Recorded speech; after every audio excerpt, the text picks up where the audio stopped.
தாரும் பெலனை தாரும் பெலனை தாரும் பெலனை தாரும் கர்த்தாவே மலரை பலனை தாரும் பெலனை தாரும் பெலனை தாரும் கர்த்தாவே பெலனை தாரும் பெலனை தாரும் பெலனை தாரும் கர்த்தாவே பெலனை தாரும் பெலனை தாரும் பெலனை தாரும் கர்த்தாவே வல்லமை தாரும் வல்லமை தாரும் வல்லமை தாரும் கர்த்தாவே வல்லமை தாரும் வல்லமை தாரும் வல்லமை தாரும் கர்த்தாவே ஜீவனை தாரும் ஜீவனை தாரும் ஜீவனை தாரும் கர்த்தாவே ஜீவனை தாரும் ஜீவனை தாரும் ஜீவனை தாரும் கர்த்தாவே சத்துவம் தாரும் சத்துவம் அழியும் சத்துவம் அழியும் சத்துவம் அழியும் கர்த்தாவே சத்துவம் அழியும் சத்துவம் அழியும் சத்துவம் அழியும் கர்த்தாவே.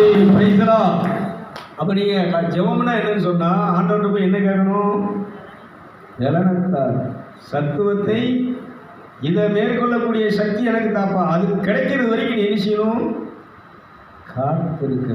ஒரு 5 நிமிஷத்தில் பலனத்தால் சோத்திராண்டவரை சோத்திரன்லாம் என்ன செய்யக்கூடாது. இன்னைக்கு நிறைய இந்த ப்ரோக்ராம்லாம் பார்த்தீங்கன்னா வாட்ஸ்அப்பில் என்ன செய்கிறாங்கன்னா நிறைய பேர் செவப்பு காலையில் 5 மணிலேருந்து 5:45 வரைக்கும், நைட்டில் 8 மணிலேருந்து 8:45 வரைக்கும்னு ஒரு சில செவக்குறிப்புகள் வச்சுட்டு என்ன செஞ்சுட்டு இருக்கிறாங்கன்னு சொன்னால் அந்த நிறைய பேருக்கு இந்த லிங்க் அனுப்பி விட்டு அதில் உட்கார வச்சு இவங்களை இந்த சிவக்குறிப்புகளை ஜெபம் பண்ண வச்சுட்டு இருக்கிறாங்க. இதெல்லாம் உனக்கு ரொம்ப ஆபத்து உண்டு, இதெல்லாம் உனக்கு ரொம்ப அழிவு உண்டு. நீ அடுத்தவனுக்கு ஜெபம் பண்ணும்போது அடுத்தவன் இருக்கக்கூடிய எத்தனை ஆவி இருக்குன்னு தெரியுமா? ஒரு மனுஷனுக்குள்ள எத்தனை ஆவி இருக்கு? ஹலோ, லேகியன் பிசாசு பிடிச்ச மனுஷன்ட்ட 600 ஆவிகள். நீ சும்மா ஒரு பலன் இல்லாம ஒண்ணு இல்லாம இந்த லிங்க்ல இவங்க கூட ஐக்கியத்தில் இவங்க நினைச்சாங்கன்னா போன போடி சிஸ்டர் என்ன இன்னைக்கு நீ ஜபத்துக்கு வரல, இந்த லிங்க்ல நீங்க வரலையே, ஏன் அட்டன் பண்ணலையே, என்ன பண்றீங்க, இதெல்லாம் அட்டன் பண்ணணும் சிஸ்டர் அப்படின்வாங்க. இவங்க சொல்லுறாங்களே போன் அடிச்சு நாளைக்கு அட்டன் பண்ண சொல்லுவாங்க. இவங்க அட்டன் பண்ணுவாங்க. இவங்க எதுல அட்டன் பண்ணுவாங்க? கவலையில் இருந்துக்கிட்டு, பயத்தில் இருந்துக்கிட்டு, கோபத்தில் இருந்துக்கிட்டு, வீட்டில் 1008 பிரச்சனையில் இருந்துக்கிட்டு இவங்க எதுல அட்டன் பண்ணுவாங்க? இவங்க சோத்திரம் பண்ணிட்டு அவங்களுக்காக ஜெபம் பண்ணுவாங்க. அந்த ஜெப குறிப்புக்காக நாங்கள் ஜெபிக்கிறோம். ஆண்டவரே மிக்கலமாக எடுத்துக்கோங்க. மிக்கலமாக கூட எத்தனை பிரச்சனை, எத்தனை அங்கே எத்தனை ஆவி இருக்குன்னு யாருக்கா தெரியுமா?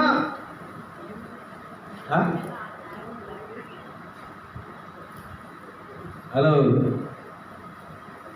அதனால இந்த ஜெப குறிப்புகள் இன்னைக்கு ஜெப கூட்டம் வச்சு பாஸ்டிங் பிரேயர் வச்சு இப்படி ஒரு 1 மணி நேரம் ஒரு 20 ஜெப குறிப்பு 30 ஜெப குறிப்பு ஜெபம் பண்ணுறாங்க. ஆவியில இல்லாமல் மாம்சத்தில் ஜெபம் பண்ணுறாங்க. இதனால் யாருக்கு நஷ்டம்?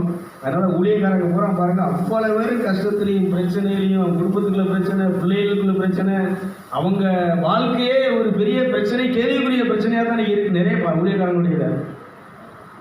காரணம் என்ன? இந்த மாதிரி மாம்சத்தில் என்ன செய்வது? சும்மா அவங்க அந்த மாதம் அங்கே ரெங்கசுந்தரத்தில் சாமியார் பண்ணிட்டாரு, அதனால நம்ம செவக்குளத்தில் பண்ணணும், அங்கே என்ன செய்யணும், களிக்குளத்தில் பண்ணணும், உசவங்குளத்தில் பண்ணணும்னு பண்ணிக்கிட்டு இருக்காங்க. இதெல்லாம் என்னது? பெரிய நாராயண விசுவாசம்னா அவ்வளோ விளையாட்டு கிடையாது. விசுவாசம்னா கடவுளுங்க. நம்ம கடவுளுக்கு அடுத்து எதிராக இருக்கக்கூடிய கடவுள் யாரு? சாத்தானுன்னு நம்ம ஈஸியாலாம் பேசக்கூடாது. சாத்தாங்கிறது அன்னைக்கு யார் பேசினா? ஏசு பேசினாரு. அதுக்கு முன்னாடியெல்லாம் யாரும் என்ன செய்யல, சாத்தானை குறித்து என்ன செய்யல. பழைய பாட்டில் யாராவது பிசாசு ஓட்டியிருக்காங்களா? இல்லை. அற்புதங்கள் செஞ்சிருக்கிறாங்க. செங்கடல் 2ஆ பிரிச்சு நடத்திருக்காங்க. கடல்ல ரத்தமாக்கியிருக்காங்க. எல்லா புது செத்தவனை கூட உயிரோடு இணைஞ்சிருக்கிறாங்க. ஆனா என்ன பண்ணல, பிசாசு என்ன செய்யல.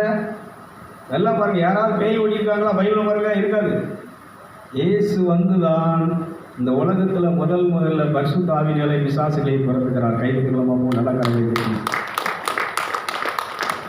அதனால இந்த இயேசுவின் மாசற்ற வெளியேறப்பட்ட ரத்தத்தை நீ பயன்படுத்த, இதுல நீ எரிசின் கழுவுப்பட்டு நீதிமானாக்கப்பட்டு நீ இப்பொழுது ஆவி மனிதனா இருக்க வேண்டும். நான் ஆவி மனிதன். இயேசுவின் ரத்தத்தால் கழுவப்பட்ட ஆத்மா, இயேசுவின் ரத்தத்தால் நீதிமானாக்கப்பட்ட ஆத்மா. இது எரிசியன்னா உனக்குள்ள எரிசியன் எப்பவுமே நெஞ்சிட்டு இருக்கணும். ஒரு பிரச்சனை வந்த உடனே நீ பிசாசை மேற்கொள்ளணும்னு நினைக்கும் போது, ஒரு ஆளுக்கு ஜெபம் பண்ணணுங்கும் போது, இப்போ உங்களுக்கே நான் ஜெபம் பண்ணணும்னா கூட நான் என்ன சொல்லுவேன்? இவங்களை மேன்மைப்படுத்த, உயர்த்த, ரட்சிக்க, விடுவிக்க நீர் சிலுவையில் பெரும் ரத்தம் சிந்தி இருக்கிறீர். என்னைக்காவது நீங்கள் பாருங்கள், உங்களுக்கு ஜெபம் பண்ணும்போது இந்த வார்த்தையை யூஸ் பண்ண என்னைக்கா ஜெபம் பண்ணியிருக்கணும்? இல்லை இங்கே தான் நான் ஜெபம் பண்ணும்போது ஏதாவது யூஸ் பண்ணாமல், இந்த வார்த்தை யூஸ் பண்ணாமல் ஜெபம் பண்ணியிருக்கணும்? இதை யூஸ் பண்ணணும்னா அங்கே விடுதலை என்ன செய்யாது? இருக்காது. சும்மா சோத்திராண்டவர் இந்த சகோதரிக்காக ஆசீர்வாதத்துக்காக அவங்களுக்காக ஜெபம் பண்ணுறோம். இப்படியெல்லாம் நீங்கள் ஜெபம் பண்ணீங்கன்னா அங்கே இருக்கிற ஆவி சும்மா விடாது. அவங்களுக்கு இருக்கிற ஆவி என்ன செய்யும்? உங்கள் ஜெபத்தை கேட்டு ஆண்டவர் அவங்க டச் பண்ணும் போது ஆவி என்ன செய்யும்? ஏய், இயேசுவை அறிவேன், பவுலே அறிவேன், நீ யாரடான்னு அவனை சட்டை கழட்டிட்டு ஓட விட்ட மாதிரி என்ன செஞ்சிடும்? ஒன்று அந்த பூமியை ஓட விட்டுரும். Praise the Lord. அதனால தான் நான் சொல்கிறேன், நீங்கள் ரட்சிக்கப்பட்ட விசுவாசிகள், இயேசுவின் இரத்தத்தால் கழுவப்பட்டவர்கள், நீதிமானாக்கப்பட்டவர்கள், இயேசுவின் இரத்தத்தால் விலைக்கு வாங்கப்பட்ட ஆன்மாக்கள் நாம் கைதிட்டங்களமா தேவசாய நிகழ்ச்சி பார்க்குற அத்திரிகளாம். அதனால இந்த தேவசாய நிகழ்ச்சியை பார்க்குறவங்களுக்கு நான் இங்கே உட்காந்து என்ன பண்ணிட்டு இருக்கிறேன்? அதான் அந்த சகோதரி சொன்னாப்புல, அந்த பிரதர் சொன்னார், டெனிஸ் பாஸ்டர் சொன்னாப்பா, அந்த பையன் சொன்னாப்புல, பிரதர் அந்த பிள்ளைங்களாம் சாட்சி ஃபோன் பண்ணி என்ற பேசிச்சு பிரதர், இந்த மாதிரி இந்த ப்ரோக்ராம் பார்க்கும்போதே உடலெல்லாம் அப்படியே எரியுது, அப்படியே கரண்ட் ஷாக் அடிச்சு மாதிரி இருக்கு. அந்த அளவுக்கு இதை நான் முதல்ல சொல்லியிருப்பேன். ஏன் சொல்லலை அப்படின்னா, சொன்னால் இதை அவங்க சிந்திச்சிட்டு இருப்பாங்க. இப்படி ஒன்று நடக்கா உடலில் நார்மலாக தான் சொல்கிறேன். அபிஷேகம் என்பது நீ காத்திருக்கும்போது நல்லா கவனிச்சுக்கோங்க. இது எமோஷனலாக வீசி போட்டு கொட்டடிச்சு இப்படி துள்ளிட்டு ஆடுறது அபிஷேகம் கிடையாது. அபிஷேகம் என்னென்னா, நீ கண்ணை மூடி புருவமத்தி தூக்கி கரங்களை விரித்து பாரும் பரநாவி எனக்கு இப்பொழுது என்ன செய்ய என்னை நிரப்புங்க உதவி செய்யுங்கன்னு சொல்லும்போது உங்களுக்கு தெரியும். இந்த காற்று மேலே படுதுன்னு தெரியுதா? இந்த காற்றடிக்கி காற்று மேலே படுதுன்னு தெரியுதா தெரியலையா? சொல்லுங்கள். ஒரு ஆள் தொட்டால் நம்மளை தொடுறது தெரியுதா தெரியலையா? இது மாதிரி ஆவியானவர் வர்றது தொடுறது நமக்கு தெரிய செய்யறது எதில் தெரியும்னு சொன்னால் ஆவியிலே இருதயத்திலே நாம் உணர முடியும். அனுபவிக்கிறது தான் அபிஷேகம். கைத்துக்களை பார்ப்போம். அப்போ பிரதர் இங்கெல்லாம் ஆடி கீழே உழுதாங்களே, இதெல்லாம் என்ன பிரதர்? இது இந்த மியூசிக் இதெல்லாம் போட்டு ஆவியானவர் வந்துட்டு ஊன உடனே உங்களுக்குள்ள என்ன வருது? இந்த மைண்டில் இருக்கக்கூடிய இந்த எண்ணங்கள் இருக்கக்கூடிய செயல்கள் என்ன செய்யுதுன்னா கீழே விழுறோம். ஆனால் ஆவிக்குரிய வாழ்க்கை இருக்கா? அன்பு இருக்கா? அமைதி இருக்கா? பொறுமை இருக்கா? சைத்தம் இருக்கா? இதில் பார்த்துக்கலாம். மரம் எது அப்படிங்கிறத அது கனியை வச்சு என்ன செஞ்சிடலாம்? சொல்லுங்கள். இதில் பார்த்தா நீங்கள் கிறிஸ்தவங்க பூரா அதில் இல்லை ஃபெயிலியராக இருக்கிறாங்க. நம்ம பண்ணலையா? இந்த சாலை தூக்கி இப்படி போட்ட உடனே இங்கே இருந்த கூட்டம் அத்தனை கீழே உழலையா? நீங்கள் உளுந்தையெல்லாம் உழலையாக்கா? இல்லை சொல்கிறேன். இப்போ ஏன் பண்ணலைன்னா நல்லா கவனிச்சுக்கணும். இதைத்தான் அந்த இதில் அந்த கரெக்ட் மலையில் பண்ண ப்ரோக்ராமில் மேஜிஸ் இதெல்லாம் எடுத்து போட்டிருக்காங்க. இதெல்லாம் நேரத்தை பார்த்துட்டு இருக்கும்போது தான் பார்க்குறேன், ஆவியானவருடைய கிரியை என்ன சூப்பராக நடந்திருக்கு. இதெல்லாம் நம்ம என்ன செய்யலைன்னா பயன்படுத்தலை. ஏன் பயன்படுத்தலைன்னா அதுக்குரிய நேரத்தை செலவழிப்பதற்கு நீங்கள் தயாராக இல்லை. ஒரு அலையிலே சொல்லுங்களேன், நல்ல சத்தமாக சொல்லுங்களேன். ஆனால் அன்னைக்கு எல்லாரும் அன்னைக்கு உங்கள் மூஞ்செல்லாம் தெரியுது. சுமித்ரா மூஞ்சி, சமீனா மூஞ்சி, இன்சியா மூஞ்சி, இந்த பழைய ஆட்கள் பூரா எல்லாம் உட்காந்துருக்குறாங்க. ஆனால் அன்னைக்கு என்ன செஞ்சாங்கன்னா காலையில் 10 மணிலேருந்து சாயங்காலம் 4 மணி வரைக்கும் அசராமல் வீட்டுக்கு போகணுன்னு நினைக்காம வேற எதுவும் நினைக்காம இங்கே ஆவியானவரோடு உட்கார்ந்துருந்தார்கள். கைதிகளை பார்ப்போம். ஆனால் இப்போ எத்தனை மணிக்கு வந்தே நீங்கள் இன்னைக்கு சொல்லுங்க? என்னக்கா இப்போ பார்த்துட்டு மணிக்கு பார்ப்பீங்க, சீக்கிரம் முடிக்க மாட்டாரா போகணும்.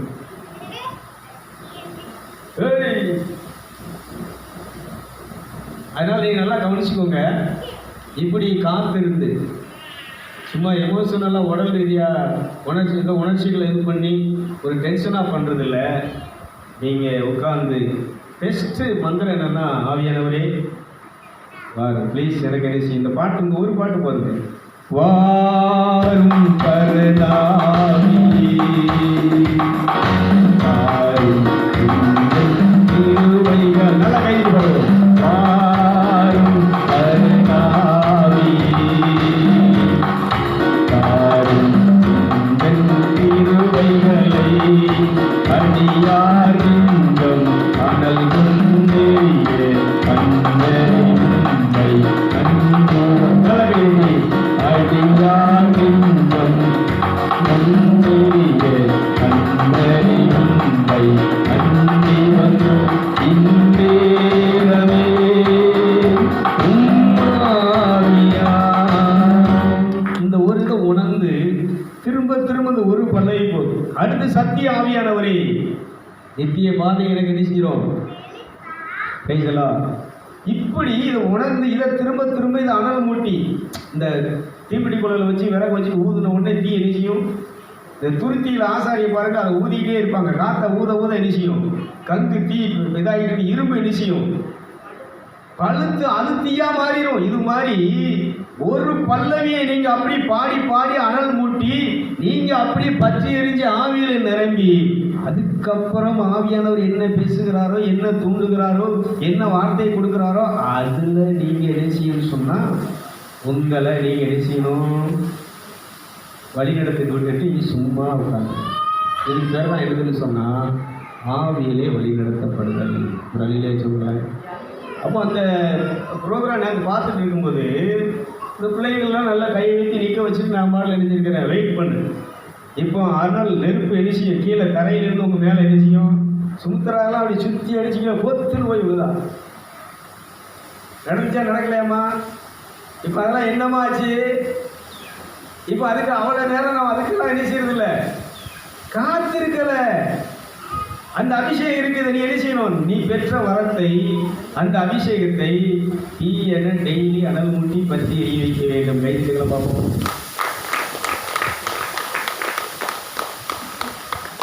இன்னைக்கு அதை நம்ம என்ன செய்யல? நான் பார்த்துட்டே இருந்தேன். அப்பா எவ்வளோ நேரம் அந்த பிள்ளைகளை நிற்க வச்சு அவர் கிரியை செஞ்சு அவர் நிரப்பி அவரால் நிற்க தாங்க முடியாமல் கீழே விழுற. இதுதான் என்னது? அந்த மியூசிக் கிடையாது, கைதட்டு கிடையாது, பாட்டு கிடையாது. அதேமாரி பசங்க எல்லாம் வாலிப யூத்து பசங்களை நிப்பாட்டி விட்டு என்ன செய்யணும் பார்க்கும்போது அனீசெல்லாம் எங்கேயெல்லாமோ போய் சுற்றி விழுதான். அந்த இதை அப்படி பார்த்துட்டே இருக்கிறேன். எல்லாம் அப்படி நெல்லுங்கன்னவனே அம்மா நிற்கிறான். நெல்லு அவர் ஒன்றா நிரப்பி உள்ளிருந்து சைலண்டா கீழே இருந்து. இப்போ அவங்களுக்கு சொல்கிறேன், மேலேருந்து இப்பொழுது உங்கள் கை வழியாக அபிஷேகம் இறங்குகிறது. ஒரே ஒரு வார்த்தை, இயேசு நாமக்கல ஃபயர், அவ்வளோதான். நின்னவங்க பூரா இணைஞ்சு கிடக்காங்க. மியூசிக் இல்லை, கைதட்டி எதுவும் இல்லை. யார் நிற்கிறீரா? அப்போ ஒரு 1 hour என்ன நடக்குன்னு சொன்னால் அமைதியாக மியூசிக் இல்லாமல் பிரசங்கம் இல்லாமல் எதுவுமே இல்லாமல் இவங்க ஆவியில் நிரப்பி என்ன செய்கிறாங்க? அங்கே ஒரு சக்தி அவங்களை இணைஞ்சிருக்கு, ஏங்கிட்டு இருக்கு. இதுதான் அந்த ஆவியானவருடைய வழிநடத்துதல். ஆவியில் நம்ம என்ன செய்யறோம்னா அதான் அந்த ஆவியில் தான் அவர் வேலை செய்வார். இங்கே தான் வார்த்தைகள் வரும். இங்கே கண்ண மூடி இருக்கும்போது இந்த புருவமத்தி இங்கே தான் தரிசனம் என்ன செய்யுது? காட்சிகள் வருகிறது. அதனால தான் நான் பார்க்குறேன் இந்த மலையில் கூட்டிகிட்டு போகிறது. அங்கே அந்த வைடூரியங்கள், மரகதங்கள், முத்துக்கள், அப்பா அந்த அதெல்லாம் மலையாக குமிஞ்சு கிடக்கு. அதை பார்த்து பில்லரிச்சு போனேன். இது என்னப்பா எங்கே வந்து நிற்கிறோம்? இது வெறும் சாதாரண பூமி இல்லையே, பூமியில் உள்ள கல் மாதிரி தெரியலையே, இங்கே இருக்கக்கூடிய கல்லெல்லாம் வேற மாதிரி இருக்கா. இது பூரா அங்கே அப்படியே பளிச்சுன்னு என்ன செய்யுது? ஒளி அப்படி மின்னிக்கிட்டே இருக்கு. அந்த முத்துக்கள் அப்படி என்ன செஞ்சுட்டு இருக்கு. அப்போ தான் நான் பார்த்தேன், இது என்ன மறுபடியும் உட்காந்து உள்ளத்தில் கேட்குறேன், இதெல்லாம் காட்டுறது என்னது? இந்த மலை என்னது? இந்த முத்துக்கள் என்னது? அது பூமியில், இந்த பூமியிலேருந்து என்னை மேலே தூக்கிட்டு போய் எங்கேயோ ஒரு மலையை விட்டீங்களே, இது என்னன்னு கேட்கும்போது தான் இந்த ஏதேன் தோட்டம் என்பது சிங்கார வனத்தினால், முத்துக்களினால், வைடூரியங்கள், மரகதங்கள், கோமேதங்கள், வெள்ளி, பொண்ணு, இன்னும் இதெல்லாம் அந்த பூமியில் விலை மதிக்க முடியாத முத்துக்கள் யாருக்கு சொந்தமானதுன்னு சொன்னால் உங்களுக்கும், இந்த நிகழ்ச்சியை பார்க்குற உங்களுக்கும் எனக்கும் சொந்தமான விஷயங்கள். ஒரு அழிவே சொல்லுங்களேன், நல்ல சத்தமாக சொல்லுங்களேன். இதை அடையணும்னா நீ என்ன செய்யணும்? காத்திருக்கணும். இந்த மாசத்தை விளையாடப்பட்ட இயேசு ரத்தத்தை எப்பவும் நீ என்ன செய்யணும்? உள்ளுக்குள்ள ஓடிட்டே இருக்கணும். என்ன கோடீஸ்வரனாக்கும்படி, செல்வந்தனாக்கும்படி அந்த முத்துக்களை, அந்த வைடூரியங்களை, மரகதம், கோமேதங்களை நான் கிரீடமாக அணிஞ்சிக்கும்படி, உடல்ல ஆடையை அணிஞ்சிக்கும்படி ஆண்டவர் இயேசு கிறிஸ்து என்ன செஞ்சிருக்கிறார்னா அந்த மாசத்தை விளையாடப்பட்ட ரத்தத்தினாலே என்னை தகுதிப்படுத்தி விலைக்கு வாங்கி விட்டுருக்கிறார். கைதுகளை பார்ப்போம். இது யார்கிட்ட சொல்லணும்? சாத்தான்கிட்ட சொல்லணும். எங்கதான் சொல்ல? ஏன் எங்க வா?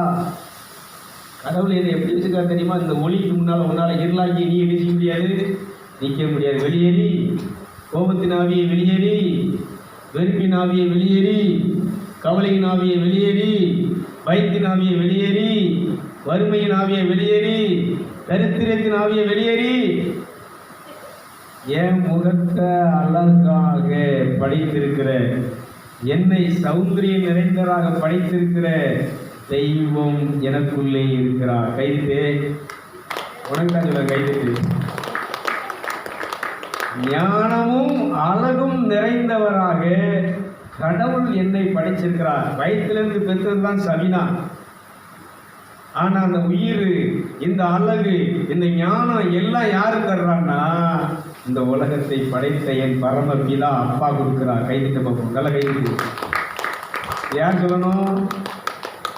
நீ சொல்லணும். இது இப்படி சொல்லி என்ன செய்யணும்? ஆண்டவரே உமக்கு நன்றி, பிதாவே உமக்கு நன்றி, இயேசுவே உமக்கு. இப்படி யாரு தாய் இருந்துச்சுன்னா பிள்ளைக்கு சொல்லி கொடுக்கணும்.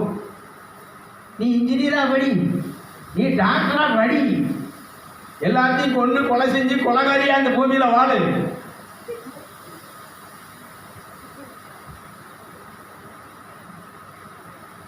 இப்படிலாம் உங்க அம்மா சொல்றாளா? இன்னைக்கு உலகத்துல எல்லாரும் தான் சொல்லலாம், பிள்ளைகளை பத்திட்டு நீ டாக்டரா படிச்சிருந்த, நீ கலெக்டரா போறியா, டாக்டரா போறியா, ஊழியக்காரியா போறியா? நீ இப்படி கடவுள் இந்த ஞானத்தின் அதிபதியா, ஞானம் நிறைந்தவளாக, அழகு நிறைந்த மரியாதை போல முத்துக்களையும் கிரீடங்களையும் மகுடங்களையும் தரிச்சு நீ மரியாதை மாதிரி வாழ போறியான்னு சொல்லக்கூடிய தாய் யாராவது இருக்காங்களா? இன்னைக்கு நீ யோசிச்சிருக்கியா? யோசித்து தானே பிள்ளைங்க சொல்லிக் கொடுக்க போற. ஏன்னா உங்களுக்கு சொல்லிக் கொடுக்குறதே போதல் இல்லை, அப்புறம் எப்படி நீங்க சொல்லிக் கொடுக்க போறீங்க? பேசலோ என்ன பின்னாடி செல்வராஜன் விளங்குதா விளங்கலையா? இப்போ இதெல்லாம் ஆண்டவர் தர்றாரு. இதெல்லாம் இப்போ ஒன்று வேண்டாங்க. இந்த செவக்குளம் கம்மாய் பக்கத்தில் ஒரு பிளாட்டில் தங்கம் வெள்ளி நிறைஞ்சிருக்கு. இந்த பிளாட்டை நீங்கள் வாங்கிக்கிட்டதெல்லாம் நீங்கள் என்ன செய்வீங்க? இங்கே இந்த செவக்குளம் பக்கத்தில் இதை வித்துட்டு என்ன செய்வீங்க? இதெல்லாம் உண்மை. இதைத்தான் ஆண்டவர் சொல்றாரு, இந்த முத்துக்களை, இந்த மாணிக்கத்தை, இந்த அழகு நிறைந்த வஸ்திரங்களை நீ அடையின்னு சொன்னா இந்த மண்ணை கவின்னு கிடக்கிறத நீ எரிச்சு குறைச்சிட்டு என் பாதத்துல காத்து கைதுக்கலாம் பார்ப்போம். அதனால இந்த நிகழ்ச்சியை பார்க்கிற தம்பி தங்கச்சி, சரீர ரீதியா நமக்கு தாய் தகப்பனாரா இருக்கலாம், ஆனால் ஆவிக்குரிய பிறப்பு என்று சொல்லும்போது ஒரே தகப்பன் அவர் மட்டும்தான்.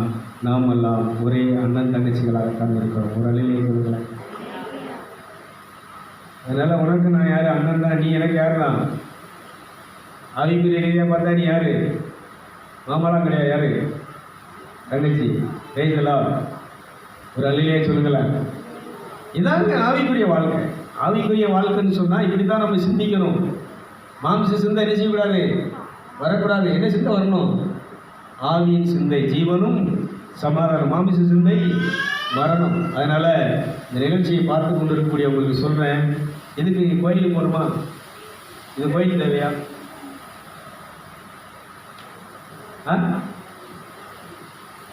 இல்லை, இந்த இதை இது பண்றது கோயில் தேவையா? இந்த சகோதரிகள் கேட்குறாங்க. நிகழ்ச்சி நிறைய ஹிந்துஸ் பார்க்குறாங்க. இவங்களுக்கு ஒரு கோயில் தேவையான்னு கேட்க, ஒரு மாசம் தேவையா? என்ன ஒன்றும் பேச மாட்டேங்க?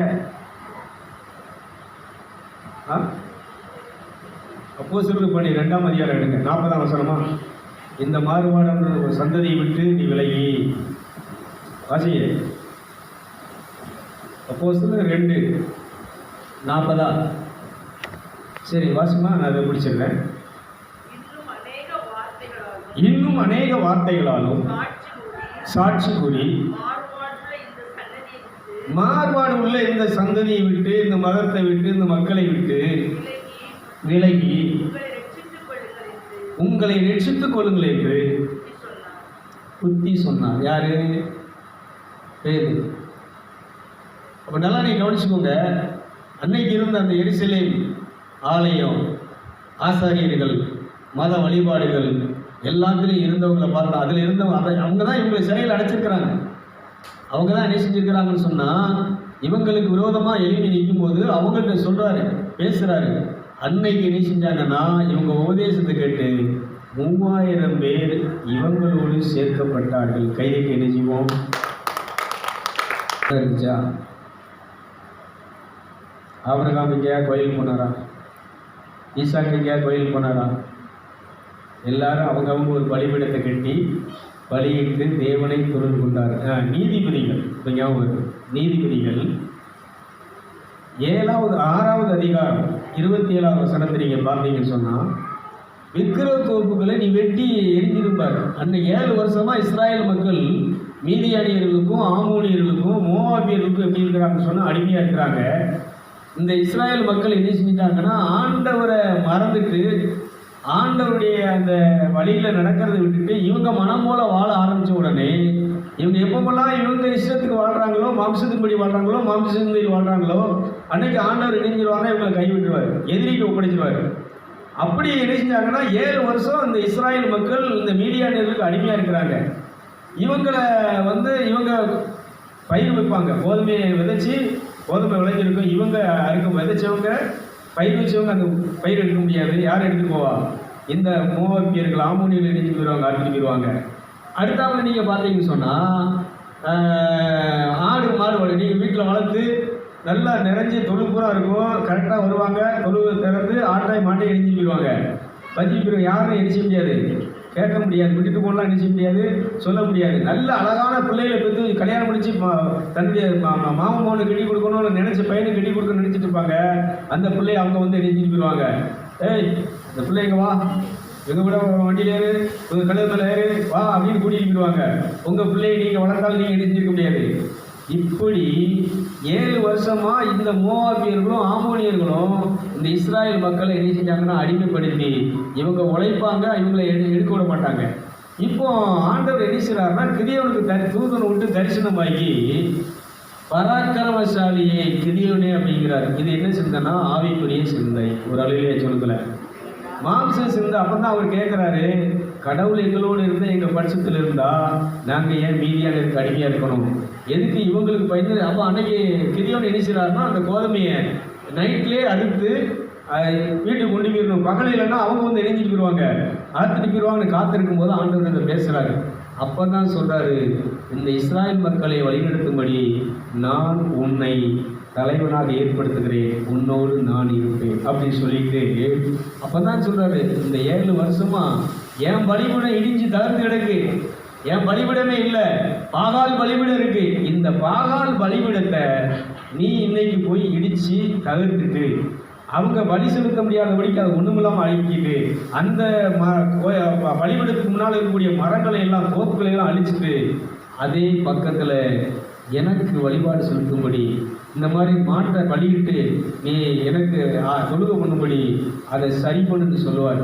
அப்போ தான் கிதியோன் என்ன செய்வார்னா பகலையில் பண்ண பயந்து போய் ராத்திரியோடு ராத்திரியா இந்த பாகால் பலிபீடத்தை இடித்து தகர்த்துட்டு மர தோப்புகளை பூரா வெட்டி அழிச்சிட்டு இவர் என்ன செய்வார்னா கடவுளுக்கு பக்கத்தில் ஒரு பலிபீடத்தை கட்டி அங்கே ஒரு மிருகத்தை பலியிட்டு கடவுளுக்கு தொழுகை ஆராதனை செய்வார். கைதிகளை பார்ப்போம். இது 6ஆம் அதிகாரத்தில் 27ஆம் வசனத்தில் வாசிக்க பார்ப்போம். அப்பொழுது கிதியோன் தன் வேலையாட்களில் 10 பேரை சேர்த்து கர்த்தர் தனக்கு சொன்னபடியே செய்தார். அவன் தன் தகப்பன் குடும்பத்தாருக்கும் அந்த ஊர் மனுஷனுக்கும் பயப்பட்டபடியினால் அதை பகலிலே செய்யாமல் இரவிலே செய்தார். அந்த ஊர் மனுஷர் காலமே எழுந்திருந்த பொழுது இதோ பாகாலுடைய பலிபீடம் தகர்க்கப்பட்டிருப்பதையும் அது அருகில் இருந்த தோப்புகள், அந்த பலிபீடத்துக்கு பாதுகாப்பாக இருந்த அழகுபடுத்தி இருந்த தோப்புகள் வெட்டப்பட்டிருக்கிறதையும் கட்டப்பட்டிருந்த பலிபீடத்தின் மேல் நல்லா அது பக்கத்தில் என்ன செய்றாருன்னா ஒரு பலிபீடத்தை கட்டி 2வது காலை அதில் வெட்டி பலியிடப்பட்டதை மக்கள் பார்த்து அன்னைக்கு என்ன செய்றாங்கன்னா ஊரோடு திரண்டு இந்த சிம்சோனுடைய தாப்பண்டை சொல்றாங்க, இதை மௌனம் தான் பண்ணியிருப்பான், இவனை கொண்டு வா, வெளியே வீட்டை விட்டு வெளியே அனுப்பு, இவங்களை நான் உண்டு இல்லைன்னு பார்க்க போறேன்னு சொல்லும்போது அவர் சொல்லுவார், பாகால் தெய்வமானால் அந்த பாகால் இவனை தண்டிக்கணும். பாகால் சிலையை தானே உடைச்சிருக்கான், பாகாலுடைய பலிபீடத்தை தானே இடிச்சிருக்கான், அப்போ அந்த சாமி கேட்டு போட்டோம் அப்படின்னு உடனே அதுவும் சரிதான், சாமி இழுத்துப்படி கேட்க இந்த சாமியை இந்த பாகால் பலிபீடத்தை கடவுளுடைய வார்த்தையின்படி கடவுளுடைய ஆற்றலால் சக்தியால் இந்த கிதியோன் இடித்து தகர்த்தான். கைதிட்டுகள் அந்த கிதியோனுக்கு. அதனால இப்போ செல்வராசன் போய் நம்ம காளியம்மா கோயிலை செஞ்சுருங்க, இடிச்சு போட்டுட்டு வாங்க நான் சொல்லலை. நீ காளியம்மா கோயிலுக்கு போக வேண்டிய அவசியம் இருக்கா? இல்லை. அதனால் இப்போ இந்த சகோதரர்கள் என்ன சொல்கிறேன்னா, நீ இந்த கோயில்களுக்கு மொத்தத்திலே எந்த கோயிலுக்கு நீ இனிஷியாத. நான் போன வாரத்தில் கூட சொன்னேன், ஒரு 2 மாதத்துக்கு நீங்கள் இனிஷியாதீங்க. எந்த கோயிலுக்கு நீங்கள் இனிஷியாதீங்க, எந்த சாமியை இனிஷியாதீங்க, எந்த பிரேயரை இனிஷியாதீங்க. இப்படி உட்கார்ந்து தனியாக உட்கார்ந்து வாரும் பரணாவியே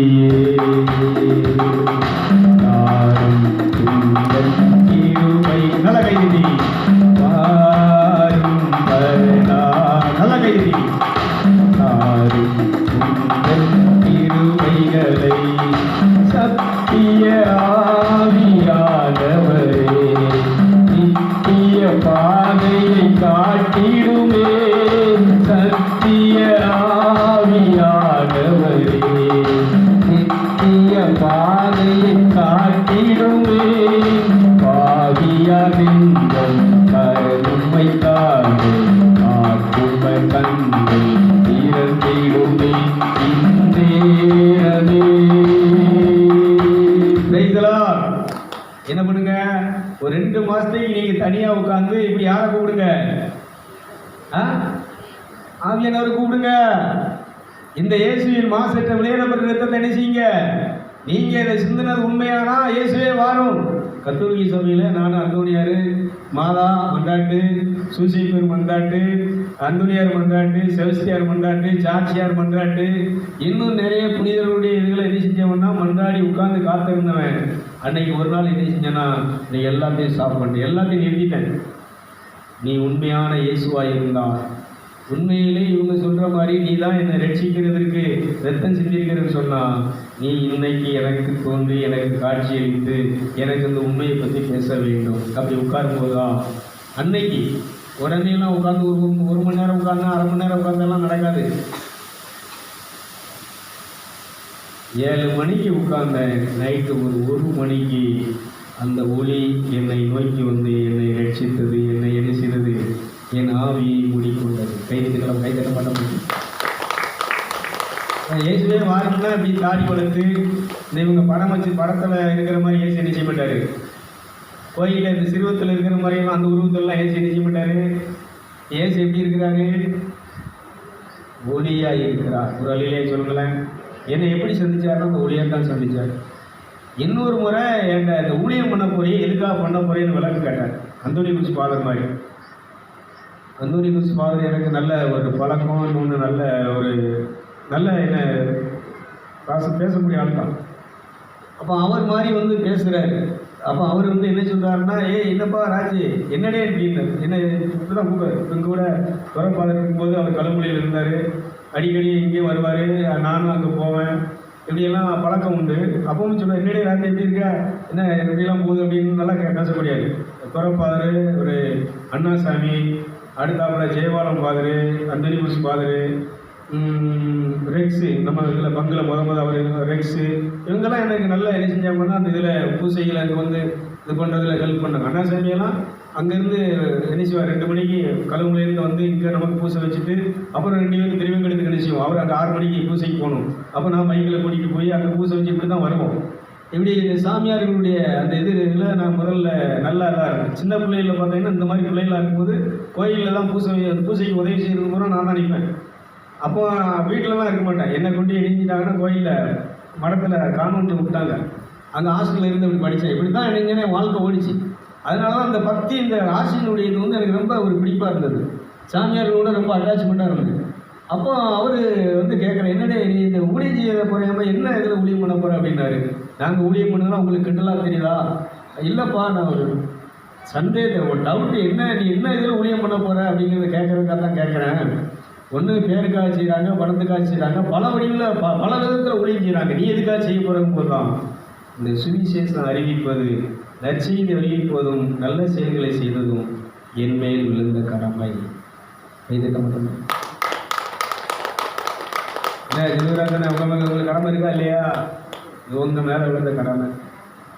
இதுக்கு காசெல்லாம் அவசியம். அதனால தான் இன்னைய வரைக்கும் நான் ஊழியம் பண்ணுறதுக்கு உதவி செய்யுங்க, எங்களுக்கு பணம் கொடுங்க, டொனேஷன் கொடுங்க, காணிக்க கொடுங்கன்னு இது வரைக்கும் என்னைக்கா கேட்டுக்கண்ணா? என்ன ஜெலுவராஜனை இல்லை அப்படி என்னைக்கா கொடுத்துருக்கீங்களா? இல்லை. ஏன்னா நான் அன்னைக்கு இதை எப்பவுமே ஞாபகத்தில் வச்சிருப்பேன். ஏன்னா அன்னைக்கு ஆண்டவர் என்னை டெஸ்ட் பண்ணி கேட்கும்போது நான் என்ன சொன்னேன், நான் என்ன வாக்குறுதி கொடுத்தேன்னா, இது என் மேலே விழுந்த கடமை, இதுக்கு எந்த பணமும் சம்பளமும் தேவை.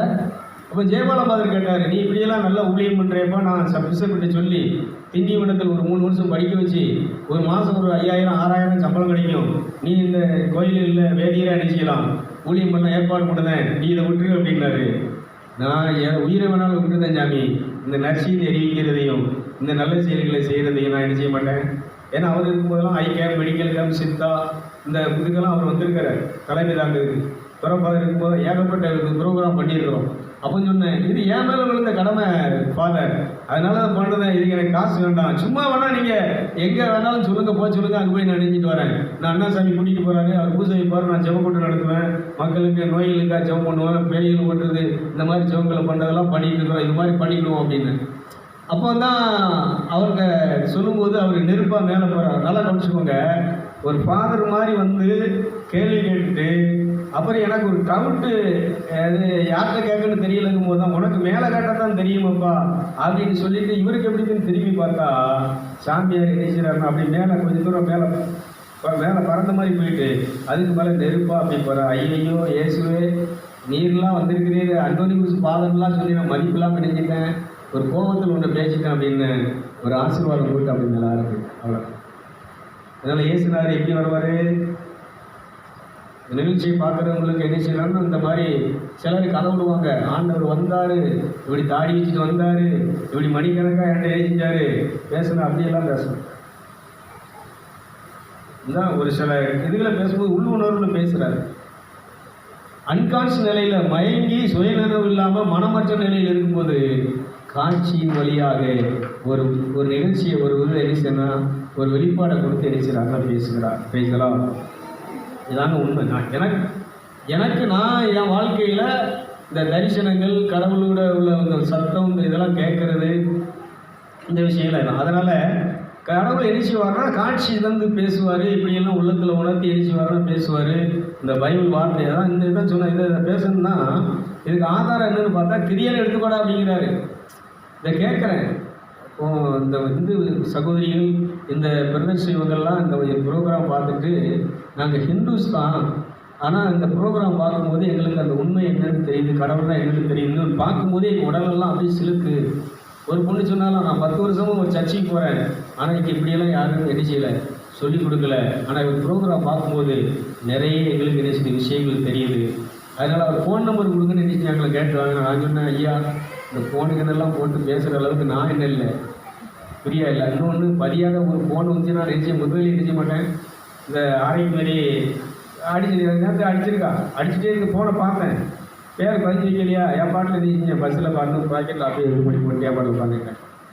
அதனால் இந்த மாதிரி ஃபோனெல்லாம் எடுக்க மாட்டேன், ஃபோன் எடுக்க மாட்டேங்காருன்னு செய்யக்கூடாது, நினைக்கக்கூடாது. ப்ரோக்ராம் மட்டும் பார்க்க சொல்லுங்கள். இந்த ப்ரோக்ராம்லேயும் நான் எல்லா விஷயத்தையும் அவங்க எல்லா டவுட், இன்னொன்று அவங்க என்ன நினைக்கிறாங்களோ அந்த டவுட்டை ஆவியானவர் உள்ளே கொடுத்துருந்தார். ஒரு அழிலே சொல்லுங்களேன், நல்ல சத்தமாக சொல்லுங்களேன். அதனால் இந்த நிகழ்ச்சியை பார்க்குற சகோதரர்கள், தம்பி தங்கச்சிங்களுக்கு சொல்கிறேன், இந்த கிரியவை போல் நீங்கள் என்ன செய்யுங்கன்னா வழிவிடத்தை நீங்கள் என்ன செய்யும் இருதயத்தில் இந்த படைத்த தெய்வத்துக்கு, அதான் சொல்கிறேன், சிருஷ்டிகருக்கு வேறு ஏதாவது படைப்பு சாமிகளுக்கு நீங்கள் நினைக்கிறாதீங்க, சாமியெல்லாம் நினைக்கிறாதீங்க. அது சாமி கும்பிட்டு நிறுத்துங்கன்னு சொல்கிறேன். மற்ற கோயிலுக்கு போகிறத நினைச்சிங்க நிறுத்துங்கன்னு சொல்கிறேன். இந்த புண்ணிய ஸ்தலங்களுக்கு போகிறத நினைச்சிங்க நிறுத்துங்கன்னு சொல்கிறேன். திருச்செந்தூருக்கு போகிறது, வேளாங்கண்ணிக்கு போகிறது, புளியமணிக்கு போகிறது, காமணிக்கு இப்படி போகிறதெல்லாம் நினைச்சிங்க. ஹலோ, விளங்குதல் ஒரு வழியிலே சொல்லுங்களேன். நான் மற்ற இப்போ நம்மளாம் போனோம் மனப்பாடுகள்லாம் நினைச்சிங்கன்னா அந்த இதுக்கு போனோம், சபரியார் இருந்த இடத்துக்கெல்லாம் போனோம். அது தனியாக போங்க, இந்த மாதிரி திருவிழா அங்கே பெரிய இது நடக்கு அப்படியெல்லாம் நினைச்சாதீங்க. வேளாங்கண்ணிக்கு போங்க, தனியாக போங்க, என்ன நடக்குன்னு பாருங்கள். அங்கே என்ன கற்றுக் கொடுக்குறேன்னு சொல்லி நீங்கள் யார்கிட்ட கேளுங்கன்னு சொன்னால் அங்கே தேவனிடத்தில் நீங்கள் உரையாட ஆரம்பிங்கள். மாதாட்ட நீங்கள் உறவாடலாம், ஆவியில் வேணால் என்ன செய்யலாம், அவங்க இங்கே எப்படி இருக்கிறாங்க? ஆவியாக இருக்கிறாங்க.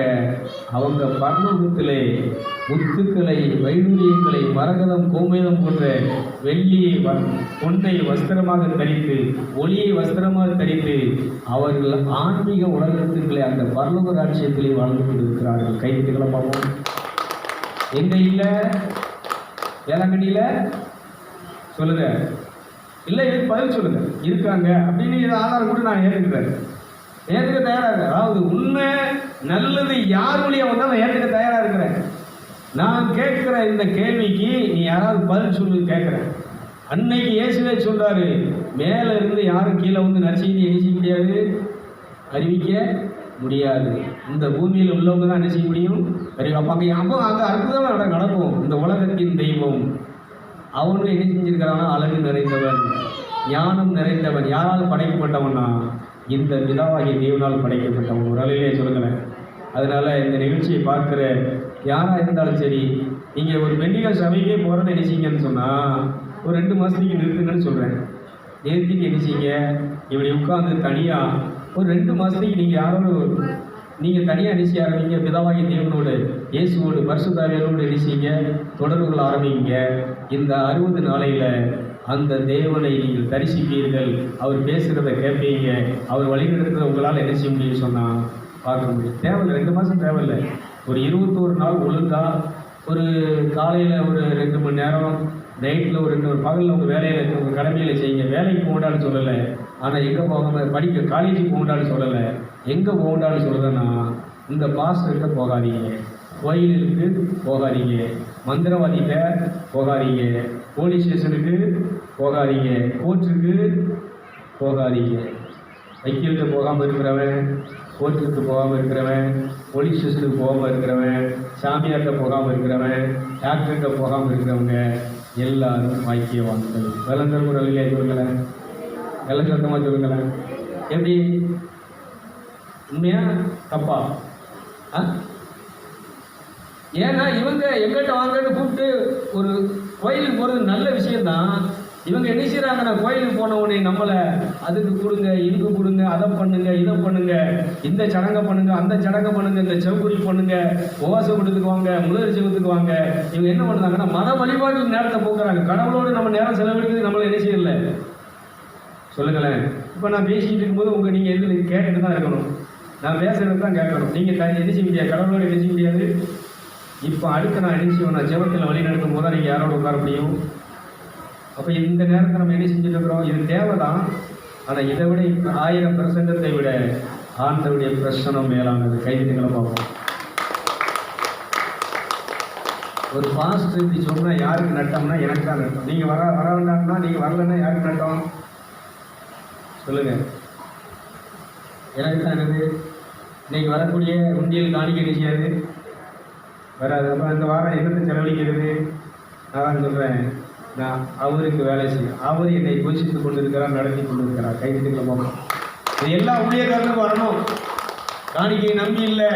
அத்திமரம் துளிர் விடாமல் போனாலும், திராட்சை செடி பலன் கொடாமல் போனாலும், ஆட்டு மந்தையிலே ஆடுகள் இன்றி போனாலும், தொழுவத்திலே மாடுகள் இன்றி போனாலும், உயிர் நண்பன் என்னை விட்டு போனாலும், இங்கே வரக்கூடிய காணிக்கை உண்டில் வராமல் போனாலும், நான் கர்த்தருக்குள் மகிழ்ச்சியாக இருப்பேன். என் தேவனுக்குள் ரட்சிப்பேன். அதில் வசனம் சொல்லுகிறது, ரட்சிப்பின் தேவனுக்குள் களி கூறுவேன். கைத்தங்களை பார்ப்போம். இது வரணுங்க. ஒரு ஊழியக்காரனா இது வரணும். ஒரு ஊழியக்காரன் இப்படி தான் இருக்கணும். இதாங்க ஊழியம். இதாங்க கடவுள் வழி நடத்துகிற ஒரு சபை.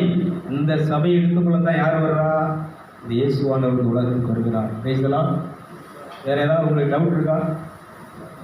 சொல்லுங்க, பேசுங்க, ஒன்றும் பிரச்சனை கிடையாது. ஏதாவது டவுட் இருக்கா? என்ன பார்த்திவன்? என்ன பாடிசு? இங்கேயும் நான் ஆண்டவரோடு இருக்கிறதுக்கு நீங்க நேரம் செலவழிக்கிறது தடையா இருக்குன்னு சொன்னா இங்கேயும் வராத. இங்க நான் ஆண்டவரோடு வளர்றதுக்கு, ஆவியில வளர்றதுக்கு, அந்த 16 செல்வங்களை நீங்க அடைஞ்சு வாழ்றதுக்கு நான் உதவியா இருக்கிறேன்னு சொன்னாங்க. வா, இதான் உண்மை நிலை. அதனால ஒரு 10 நிமிஷம் உங்களுக்கு பிரேக். அடுத்த உடனே நம்ம ஜெபத்துக்கு போகிறோம். பிரைஸ் எல்லாம்